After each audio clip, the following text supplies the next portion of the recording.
श्री शिवाय नमस्तुभ्यम। दोस्तों, आप सभी लोग जानते हैं कि 20 मई 2024 को है वैशाख महीने का सोमवार प्रदोष व्रत, या हम कह सकते हैं सोम प्रदोष व्रत। दोस्तों, ये व्रत वो व्रत है जिससे दोस्तों आपकी सारी मनोकामनाएं पूर्ण होती हैं, आपकी सारी दुख और परेशानियां दूर होती हैं। दोस्तों, सोमवार बहुत आते हैं महीने में, प्रदोष व्रत भी आते हैं, पर दोस्तों जब ये दोनों ही दिन एक ही दिन पड़ जाते हैं तो इस दिन का महत्व बहुत ही ज्यादा बढ़ जाता है और इस दिन किए गए किसी भी उपाय का फल आपको बहुत ही जल्दी और बहुत बड़ा होकर मिलता है। और इस दिन आप भगवान शिव जी को बहुत आसानी से भी प्रसन्न कर सकते हैं, क्योंकि दोस्तों सोमवार और प्रदोष व्रत दोनों ही भगवान शिव जी के इतने प्रिय दिन हैं कि अगर इस दिन आप लोग एक चावल का दाना भी भगवान शिव जी पर चढ़ा देते हो तो वो आपसे इतना प्रसन्न होते हैं कि बिना मांगे वो आपको सब कुछ प्रदान करते हैं। पर दोस्तों, जब बात आ जाए एक विशेष उपाय की कि अगर आप इस सोमवार के दिन पड़ने वाले प्रदोष व्रत को, वो भी वैशाख महीने के सोम प्रदोष को, अगर आप लोग एक शमी पुत्र वाला उपाय कर लेते हो तो भाई आपका वह शमी पुत्र वाला उपाय आपके सारे काम को बना देगा, आपकी सारी दुख और परेशानियों को भी दूर कर देगा। आप जो चाहते हैं आपको वो मिलेगा। और अगर किसी कारणवश आपके जीवन में आप दुखी भी हो तो भाई आपकी वह दुख और परेशानी भी दूर हो जाएगी। पर दोस्तों, उसके लिए आप लोगों को यह एक शमी पुत्र वाला उपाय समझना पड़ेगा, क्योंकि पंडित जी बहुत सारे ऐसे उपाय बताते हैं जो उपाय हमारी मनोकामना पूर्ण करते हैं, पर पंडित जी के वह उपाय पुराने हो जाते हैं, इसलिए लोग उन उपाय को भूल जाते हैं। पर दोस्तों, वह उपाय काम हमेशा करते हैं, इसलिए आप लोगों को उन उपाय को भूलना नहीं चाहिए। ऐसा ही दोस्तों एक उपाय पंडित जी ने एक शमी पुत्र वाला उपाय बताया था, जो कि रात को 9:15 वाला उपाय था। और इस उपाय को करने के बाद दोस्तों लोगों को इस उपाय को करने का बहुत ही अच्छा फल यहाँ पर मिला भी था। तो इस सोमवार प्रदोष व्रत के दिन, इस इतने बड़े और विशेष दिन पर आप लोगों को इस एक शमी पुत्र वाले उपाय को जरूर करना चाहिए। पर दोस्तों, उससे पहले आपको इस उपाय को समझना होगा कि आखिर इस एक शमी पुत्र वाले उपाय को हमें कैसे करना है, किस दिन करना है, किस समय करना है, किसको करना है और कहाँ पर करना है। ठीक है, इस उपाय को करने की सबसे अच्छी और बड़ी बात हम आपको शुरू में ही बता देते हैं। तो ये वाला उपाय आपको बाहर जाकर करने की जरूरत नहीं है, आपके ही घर में जो शिवलिंग है आप वहां पर भी इस वाले उपाय को कर सकते हैं और उपाय का फल भी ले सकते हैं। ठीक है, तो इस बात का आप लोग ध्यान रखना और उपाय को अच्छे से सुनना। अब दोस्तों हम बात कर लेते हैं ये उपाय आखिर आपको करना किस लिए है। तो देखो, अगर आपकी कोई मनोकामना है, चाहे वह नौकरी से जुड़ी हुई हो, चाहे आपकी किसी अटके हुए काम से जुड़ी हुई हो, चाहे आपका कोई बड़ा काम हो, चाहे आपका कोई छोटा काम हो, या कोई भी दुख और परेशानी आपके जीवन में चल रही हो, तो भाई आप उसके लिए अपना यह एक शमी पुत्र वाला उपाय कर सकते हैं। ठीक है, अब दोस्तों यह वाला उपाय आखिर करना किसको है। तो देखो, यह वाला उपाय विशेष रूप से घर का कोई भी एक बड़ा मुख्य सदस्य कर सकता है जिसको दुख और परेशानी चल रही है, तब जिसकी कोई मनोकामना है। इस उपाय को करके सभी सदस्यों को करने की जरूरत बिल्कुल भी नहीं है। घर का एक कोई बड़ा मुख्य सदस्य भी इस उपाय को करेगा तो उसके पूरे घर परिवार को इस उपाय को करने का फल मिलेगा। विशेष रूप से कि माता बहनें अगर इस उपाय करेंगी तो ज्यादा अच्छा होगा। पर अगर कोई ऐसा व्यक्ति है जो कि अपनी नौकरी, इंटरव्यू या किसी भी काम के लिए वाला उपाय कर रहा है तो वह स्वयं ही इस उपाय को करे और इस उपाय का फल ले। ठीक है, माता बहनें अपने घर की सुख और समृद्धि के लिए यह वाला उपाय कर सकती हैं। ठीक है, अब दोस्तों इस उपाय को करने का समय क्या है, ये बहुत ही जरूरी चीज है। इस बात को आप लोग ध्यान से सुन लेना, क्योंकि अगर ये वाली बात आपने ध्यान से नहीं सुनी तो आपको फिर उपाय अच्छे से काम नहीं करेगा। तो देखो, ये उपाय 2 समय तक होने वाला है। ये उपाय शाम के समय से शुरू होगा और रात्रि को 9:15 तक चलेगा। अब दोस्तों आप सभी लोग जानते हैं कि भाई जो सोमवार प्रदोष व्रत का दिन होता है, या लोग प्रदोष व्रत का दिन होता है, इस दिन का शाम का समय का प्रदोष काल का जो समय होता है यही सबसे उत्तम समय होता है भगवान शिव जी पूजन अर्चना करने का और भगवान शिव जी को प्रसन्न करने का। तो अगर आप लोग पूछो कि भाई इस एक शमी पुत्र वाले उपाय को हमें किस समय करना है, तो हम मात्र एक ही बात कहेंगे, इस उपाय को करने का जो समय है वो सिर्फ और सिर्फ रात्रि का समय है, मतलब शाम का समय है, जो शाम की 6 बजे से लेकर 7 बजे या रात 8 बजे के बीच का जो समय होता है, इस समय के बीच में आप लोगों को यह एक शमी पुत्र वाला उपाय करना है। ठीक है, ये उपाय सुबह के समय नहीं होगा, इस बात का ध्यान रखना। और ये बात हम आप लोगों को पहले ही बता चुके हैं कि इस उपाय को करने के लिए आपको अपने घर से बाहर जाने की भी बिल्कुल जरूरत नहीं है ना। अगर किसी का मन है बाहर जाकर इस उपाय को करने का, मतलब शिव जी के मंदिर में जाकर वह उपाय करना चाहता है, वह भी कर सकता है, कोई दिक्कत वाली बात नहीं। पर अगर आप ही घर में शिवलिंग है, चाहे वो किसी भी चीज का शिवलिंग हो, नर्मदा जी का शिवलिंग हो, साप्टिक का शिवलिंग हो, या कोई भी पत्थर का शिवलिंग हो, आप उस शिवलिंग के ऊपर अपना यह वाला उपाय कर सकते हो, आपको उपाय का फल जरूर मिलेगा। ठीक है, अब दोस्तों हम यहाँ पर जानते हैं कि इस उपाय को करने की विधि क्या है और कैसे और कब आपको ये उपाय यहाँ पर अच्छे से करना है। तो देखो इस उपाय में सबसे जरूरी जो चीज है वो मात्र एक शमी पत्र है। देखो प्रदोष व्रत के दिन का शमी पत्र आपको बहुत फल देता है। आप किसी और दिन शमी पत्र शिव जी पर चढ़ा रहे हो वो भी फल देगा, पर प्रदोष व्रत के दिन का, वो भी सोम प्रदोष व्रत के दिन का जो शमी पत्र होता है जो शिवलिंग पर चढ़ जाता है, भाई उसका फल बहुत ही बड़ा हमें मिलता है। वो भगवान शिव जी का आशीर्वाद उसमें आ जाता है। ठीक है, तो आपको सबसे पहली चीज तो यहाँ पर एक शमी पत्र लेकर आना पड़ेगा। अब ये शमी पत्र आप लोगों को कहीं बिकता हुआ तो ज्यादातर नजर नहीं आएगा, तो जहां पर भी शमी का पेड़ हो वही वहां से आपको एक शमी पत्र लेकर आना है। कई सब लोग शमी पत्र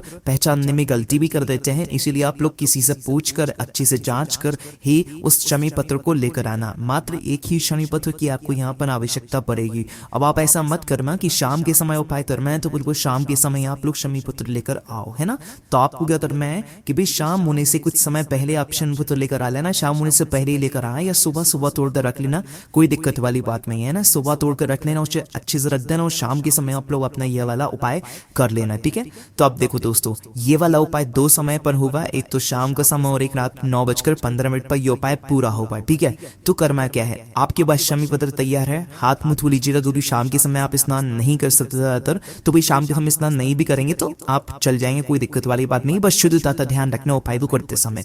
तो आपके पास अपना एक शमी पत्र है, उस एक शमी पत्र को आप लोगों को क्या करना है, शाम के समय निकाल लेना है। ठीक है, शाम के 6 बजे से लेकर 7 बजे के बीच में कोशिश करना कि आप लोग अपना यह वाला उपाय कर लो। ठीक है, रात 8 बजे तक भी कर सकते हो, पर कोशिश करना 7 या 7:30 बजे से पहले आप लोग अपना यह वाला उपाय कर लो। तो जैसा कि आप सभी लोग जानते हो कि यह वाला उपाय हमें घर पर ही करना है, तो अपना वह एक शमी पत्र ले लेना। पहली बात तो आप अपने घर की बिया बापी कर लेना, क्योंकि शाम का समय होगा तो शाम के समय पहले आप बिया बापी करके ही अपना जो है उपाय को शुरू करना है। ठीक है, जो भी आप अपने घर में मंदिर में दीप जलाते हैं पहले वे दीप जलाइएगा, भगवान की आरती पूजन कीजिएगा। अपने घर की जो तुलसी मैया है वहां पर अगर दीप जलाते हैं तो वहां पर भी आपको पहले दीप लगाना है। कहने का मतलब क्या है कि पहले आपको शाम के समय अपने घर के मंदिर में बिया बापी करना है, उसके बाद ही में आपको ये वाला उपाय शुरू करना है। ऐसा मत करना कि पहले उपाय कर लिया फिर उसके बाद में दिया बापी कर रहे हो, है ना। इस बात का आप लोग ध्यान रखना।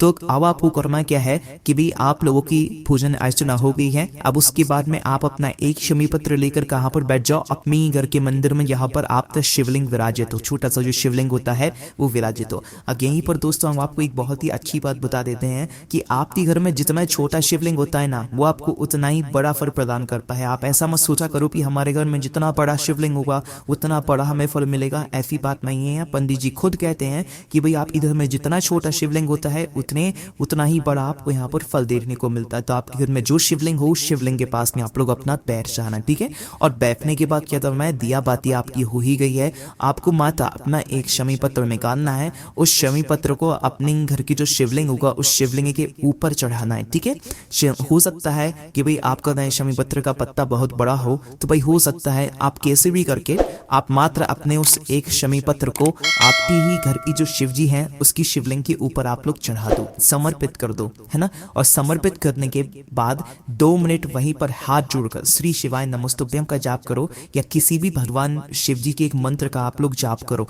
जाप आपका जैसे ही हो जाता है तो भी आपको वहां से उठ जाना है। देखो ध्यान से सुन लो कि आपको अपना वह एक शमी पत्र शिव जी की शिवलिंग के ऊपर चढ़ाना है, चाहे वह बड़ा हो चाहे छोटा हो, चढ़ाना है शिवलिंग के ऊपर ही है। और चढ़ाकर 2 मिनट भगवान के नाम को जाप कर आपको उठ जाना है। और उठने के बाद अभी आपका यहाँ पर आधा उपाय हो गया है, पूरा नहीं हुआ है। अब आप अपने जो बाकी के घर के काम रहेंगे, खाना बनाना, भोजन बनाना, जो भी है आपके जो अधूरे काम है आप उन्हें पूरा कर लीजिएगा। ठीक है, क्योंकि अभी यहाँ पर उपाय पूरा नहीं हुआ है, आधा हुआ है। अब जो आधा उपाय है वो रात्रि को 9:15 पर होगा, उसी दिन होगा, मतलब सोम प्रदोष व्रत के दिन ही होगा। इस बात का आप लोग ध्यान रखना। ठीक है, तो प्रदोष व्रत के दिन ही आप लोगों को, जिस दिन आप लोग यह वाला उपाय कर रहे हो शाम के समय, उसी दिन आप लोगों को रात्रि को 9:15 पर वापस से अपने ही घर के मंदिर में आना है। क्या करना है, अपने ही घर के मंदिर में वापस से आना है और वापस से आकर बैठ जाना है। बैठने के बाद 2 मिनट भगवान के नाम का पहले जाप करना है। ठीक है, एकदम से ऐसे जल्दबाजी में कोई उपाय नहीं किया जाता। 2 मिनट भगवान के नाम का जाप करना,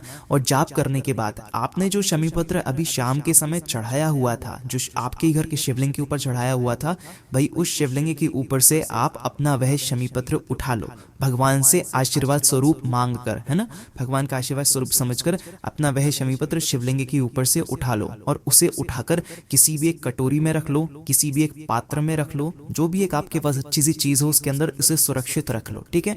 और रखने के बाद इसे आप साइड में रख दो और फिर से 2 मिनट भगवान के नाम का जाप कर लो और उसके बाद में भगवान का आशीर्वाद लेकर भगवान को धोख देकर वहां से उठ जाओ और उठने के बाद आपका ये वाला उपाय यहाँ पर पूरा हो जाता है। अब देखो, जो लोग शिव जी के मंदिर में जाकर उपाय कर रहे हैं वह भी इस उपाय को इसी तरीके से करेंगे, इनमें कोई भी बदलाव नहीं होगा। बस आपको ध्यान रखना है कि आप जिस मंदिर में ये वाला उपाय कर रहे हो वह मंदिर रात्रि को 9:15 पर खुला हो, क्योंकि तभी आपका ये वाला उपाय यहाँ पर पूरा होगा। बस दोस्तों, यहाँ पर ये वाला उपाय आपका पूरा हो जाता है। अब आप कहोगे कि भाई हमारे पास जो बेलपत्र है इस बेलपत्र का क्या करना है? तो देखो, यह बेलपत्र में भगवान शिव जी का आशीर्वाद है। अब इस बेलपत्र को अगर आप अपने घर की सुख और शांति के लिए ये वाला उपाय कर रहे थे तो इस बेलपत्र को हमेशा अपने घर में जब तक आपसे हो सके जब तक आप लोग जो है इसे अपने घर में रखो, ताकि आपके घर में सुख और शांति बनी रहे। अगर किसी पुरुष ने ये वाला उपाय अपनी किसी नौकरी, व्यापार या किसी भी तरह की समस्या के लिए किया था तो भाई वह व्यक्ति अपने आगे वाली जेब में अपने इस शमी पत्र को रख ले, ताकि भगवान का आशीर्वाद उसके साथ में हमेशा रहे और उसके सारे जो बिगड़े हुए काम हैं वो अपने आप ही बनते जाएं, ठीक है। तो जो लोग अपने लिए ये वाला उपाय कर रहे हैं, अपनी किसी मनोकामना के लिए वाला उपाय कर रहे हैं, वह अपने साथ में इस बेलपत्र को रखें। और पुरुष हैं तो भाई अपने आगे वाली जेब में इस बेलपत्र को रखें, और महिला है तो भाई वो अपने मतलब साथ में कहीं पर भी इस बेलपत्र को रख कर चलें। अगर उनका कोई काम है जिसके लिए वो जा रही हैं तो इस बेलपत्र को अपने साथ में लेकर जाएं। अब दोस्तों, यहाँ पर एक बहुत ही ज़रूरी बात है कि इस उपाय को आप लोगों को कम से कम 5 प्रदोष व्रत तक करना है ना। 5 प्रदोष व्रत की जो बेलपत्र हैं उन्हें इकट्ठा करके आप अपने साथ में रखना, आपको बहुत अच्छा फल मिलेगा उपाय को करने का, ठीक है। तो इस बात का आप लोगों को ध्यान रखना है। कम से कम 5 प्रदोष व्रत की बेलपत्र को आपको इस तरीके से इकट्ठा करना है और इकट्ठा करके फिर आपको जो है अपने साथ में रखना है, अपने घर में रखना है। भगवान शिव जी का आशीर्वाद सदैव आपके ऊपर हमेशा ऐसा ही बना रहेगा। बस दोस्तों, यहाँ पर ये वाला उपाय पूरा हो जाता है। इस उपाय करने में अगर आपको कोई भी दिक्कत, समस्या, परेशानी आती है तो उसे आप हमसे कमेंट करके पूछ सकते हैं। ओम नमः शिवाय। जय भोले बाबा श्री शिवाय। नमस्तुभ्यम।